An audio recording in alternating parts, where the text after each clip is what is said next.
All right, welcome to our next talk about ecosystems. Today we're going to move a little bit into some larger ideas about ecosystems, less about how they function and more about how they have been threatened through threats to biodiversity. We've already talked about biodiversity as a very important component of ecosystems. The more biodiversity you have, the more persistent and resilient an ecosystem can be. So today we're going to talk about a bunch of threats to biodiversity. So let's jump right in. Biodiversity within a species is threatened when populations of species are threatened. So here are sort of a couple of pieces of information about what are threatening the populations of species. Species around the world are largely threatened by these 5 things, although there are some underlying causes that we'll address too. The 5 things can be summed up in the acronym HIPPO. So that is habitat loss and habitat degradation. So they don't have to lose all of their habitat. It can just be degraded, meaning like made of less quality. You can have introduced species, pollution, population, and overuse, or sometimes called overharvesting, which is just taking too much of the species away for human use. Usually consumption as like a food source or for pets or things like that. So here in our picture, we have an outline of some of these. We have the underlying causes. These are not directly causing population loss, but contribute to the more direct causes. For example, the human population is growing rapidly. It's growing exponentially. So our exponential population growth means we're getting bigger and bigger and bigger and bigger, faster and faster and faster. And because that population is growing, we're using more resources. And of course, undervaluing natural capital. That's those externalities that we talked about before. That we don't value the natural resources that we have as much as we should. We don't put a price on damaging resources. And so that contributes also to population harm in animals. More directly, if we get rid of habitat, meaning we like tear down a forest and we build a condominium, or we mow up grasslands and we put a ranch there, or whatever it is that we do, we're destroying habitat for those natural species, and that makes it harder for them to survive. Likewise, habitat degradation and fragmentation are big parts directly causing population damage, because if we degrade the habitat, that basically means that we've made it a lower quality habitat, which means it will support less members, so more individuals of the population will die. And then fragmenting the population or the habitat means taking like what is a big chunk and then say, okay, we're going to build something through here. Now we have 2 chunks of habitat, but they're separated. And then if we build another road here, now we have 3 and they're smaller and more separated, and that leads to problems that we'll talk about later in this presentation.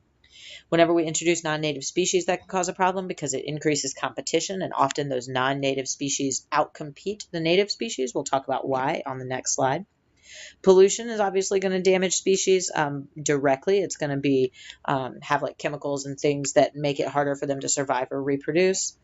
Also, because of our population growth and rising resource use, we're contributing to climate change, which causes species not to be able to live in the places that they currently live as the climate changes. And then over-harvesting are all of these issues. So we overfish in the oceans because we're using that as a food source.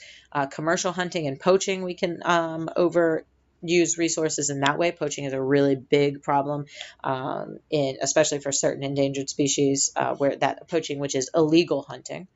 And then the sale of exotic pets and decorative plants can also be a big problem for 2 reasons. One, it harms the population of the target species, those exotic pets and plants, so like macaws, tigers, whatever it is. People actually buy those. It's like a multi-million-dollar industry. But second, it also contributes to introduction of non-native species, because then when people have bought that like fancy boa constrictor that they didn't realize was going to grow to be 20 feet long, and then they let it go into the Everglades, now you have invasive species within the Everglades that can lead to problems there. So that's actually a huge problem. They're having like organized hunts to try to get rid of those invasive species, those giant like boa constrictors and things in the Everglades, which shouldn't be there because they didn't evolve there. So let's look a little more in depth at habitat destruction and introduced species here. Here's an example of habitat destruction. This is the rhinoceros, which is a severely endangered species. There's only like maybe 1,000 rhinoceroses left in the wild. For the black rhino, the white rhino, I think only has a couple hundred left in the wild. And you can see in this map part of why. The blue area is the historic population distribution of the rhino. So its historic habitat has been basically a lot of Africa, all of the grasslands of Africa, not the jungle because they're not well adapted to the rainforest, and not the desert because they're not well adapted to the desert, but basically everywhere else in Africa, these rhinoceroses lived. The red is the present day populations of rhinos, so where their habitat is. And you can see it's obviously much smaller, so that's habitat loss, right, where they've lost all this habitat. But it's also very fragmented because they have just this small number of areas, and those small number of areas are very dispersed. That isolates populations. It makes it hard for the species to reproduce with much genetic variation, so it's going to reduce that genetic variation. Reduced genetic variation makes it harder to adapt, which makes them much more likely to suffer from extinction and to become endangered. So that's a great example of habitat loss and habitat fragmentation. And you could look at graphs or maps like this for almost all endangered species. Almost every endangered species has, at least in part, been made endangered by habitat loss or habitat fragmentation. It's the number one way in which we affect in species. And a large part of that is because of our growing population. So the growing population is sort of the biggest underlying cause. There's just so many humans on Earth that we need all this space to grow our food and to live. Then we have introduced species. Introduced species are things that we do either accidentally or on purpose when we bring new species into an environment.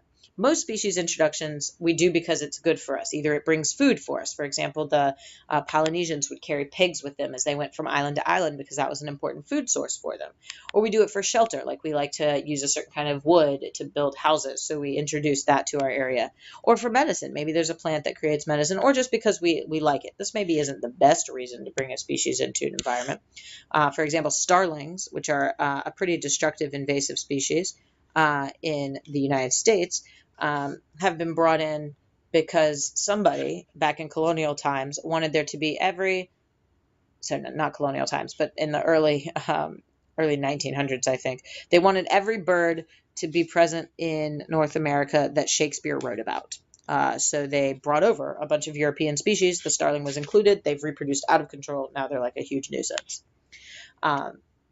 Not all introduced species become invasive species, but invasive species happen, and they're invasive when they cause harm to the environment, in part or in large part because these non-native species, they don't have predators in this location. They didn't evolve there, so there's nothing there that knows to eat them. They don't have competitors, or at least not strong enough competitors, because they exploit a niche in the environment that, again, they haven't evolved for. And so they can use lots of different resources within the environment. They don't have parasites and they don't have pathogens. So there's nothing really controlling their population. No predators, no competitors, no parasites, no pathogens means they're going to reproduce out of control. And when they reproduce out of control, they're going to outcompete the native species, which can cause massive harm to the ecosystem and disrupt the food chain and cause all sorts of problems. Some examples of invasive species are fire ants, the Asian carp in the Mississippi River and up near the Great Lakes. Nutria are a big example of an invasive species here. Pigs, wild boars are huge. That's why you can shoot wild boars at night with silencers any time of year. It doesn't matter, right? They're invasive. We dislike them. Kudzu, or the weed that ate the South. That's another great example. Africanized honeybees. There's lots of them. We could go on and on and on. We have lots of invasive species that are a really big problem in the United States. So then if we move on and talk about pollution, pollution is obviously any chemical or substance that gets into the natural environment that makes it harder for species to survive. One of the big problems for species with pollution is the process of bioaccumulation and biomagnification. What this means is that as you move up the food chain, you increase the negative effects of the pollution. This is particularly true for fat-soluble pollutants, because fat-soluble pollutants can't be processed out of the body. They build up in the fat stores of a body, because most of the ways that we get rid of pollutants and poisons in our body is through our urine, and that's water-based. But if they don't dissolve in water, then we can't get rid of them that way. So fat-soluble compounds are more likely to go through bioaccumulation and biomagnification. Heavy metals as well. We're not really equipped to cycle heavy metals out of our body. So DDT is the example here. That was a pesticide that was used. So say it gets into the water at 3 parts per thousand.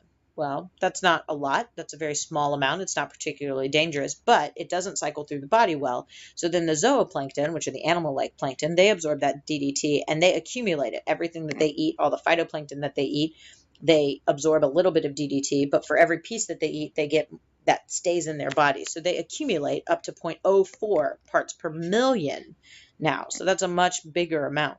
Then you have your small fish, which eat your zooplankton. Every zooplankton they eat now has lots of DDT in it, so they accumulate even more. They get half a part per million. Then your bigger fish eat the smaller fish, and they've got lots of DDT in them. So the needlefish here is eating lots of these fish. It accumulates up to 2 parts per million. By the time you get to the top of your food chain here with the osprey, they're eating lots of needlefish, and in every needlefish it's 2 parts per million, so they get all the way up to 25 parts per million. At that point, it's dangerous and caused major problems for the osprey and the fish-eating birds. It actually caused them not to be able to reproduce because it made their shells too soft, so that when they laid on them, they destroyed the shells, and their babies could not survive. So they became endangered because of that. They're one of our success stories. We've been able to bring them back from the brink of extinction through careful management and preserves and things.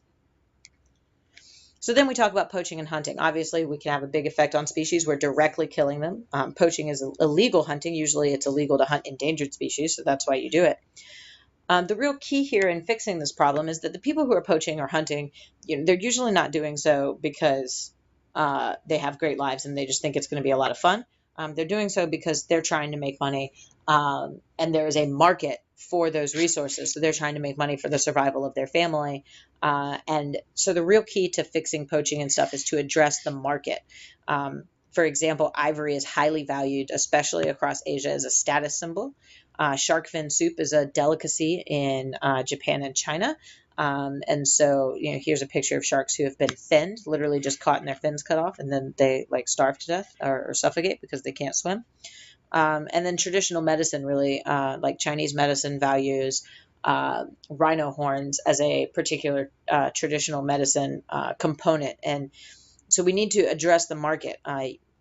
Yao Ming is doing a lot within China to try to cut down on the market for shark fin soup and rhino horns. But really, that's what's driving the poaching, is that people are willing to pay lots of money for these materials. And if they weren't willing to pay it, then there wouldn't be a market for it. We wouldn't have to be worried about it. So for poaching and hunting, you really need to address the market. And a lot of times that means changing culture, and that can be really difficult. So all of these things together, all these threats, can lead to endangered species, and a species is endangered when there are so few members of the population that they may become extinct. They can also be listed officially as threatened, which means they have enough population to survive for now, but they could easily become endangered. Something like 70% of plants on Earth are endangered, 34% of fish species, 37% if you're talking freshwater. So this is a really big problem. I mean, we're talking lots and lots of species are endangered. In particular, certain animals are more at risk for being endangered than others. This is a summary of characteristics that make animals more likely to become endangered. If they're rare, meaning there aren't very many of them, or they're commercially valuable, meaning that people will pay money for them, or they need large territories because habitat destruction can harm them really easily. If they have migratory patterns that carry a specific pathway, or if they're high on the trophic level because that means they're going to be affected more by bioaccumulation. If they have a narrow distribution or a specialized niche, any of those specialist species are going to be more likely to be endangered, as well as if they have a low reproductive rate, like blue whales or rhinos or pandas, then they're going to be more at risk for extinction because they can't cope with changes. Other things that sort of contribute to species being threatened is how we develop their environment, so natural capital degradation. In particular, for our parks, this is a big deal because of what happens when you build a new road into a forest. And we will talk about this more quickly in a short video following up this because we're almost out of time.